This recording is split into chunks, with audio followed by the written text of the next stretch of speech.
Hello everybody, this is Moses from Zaatar Gardens, and this is episode 153 of Gardening Without Edits. Before I can finish the job, and now there's a nice overcast outside right now. I'm in Central California, Zone 9B. I'm going to flip the camera around. I am one-handed now, so let me put down the bowl and get down a little bit because I'm filming the dwarf grape. You can see right here, this is as big as the leaves get. And there's the clusters. Let's see if I can use a look at a few of them. I'll link up a video right now where I've made grape molasses with this. But yeah, this is pretty much it. That's the whole cluster. I had to get them before the birds get them. You see them? Look at all that. Isn't that pretty? They taste really good. I would say, well, there's different varieties.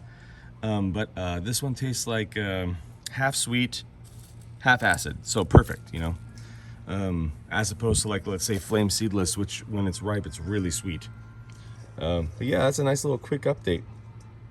I gotta hurry up, there's a lot of insects right now. Mosquitoes too, but the mosquito station or mosquito trap is working. I'll do another update of that as well. I'll link up a video right now too, so you can watch that. But yeah, really nice. And then I gotta fix this up because a lot of it's falling over because of all the fruit. So I have to put new poles because these bamboo sticks broke. All right, everybody. Happy gardening. Bye.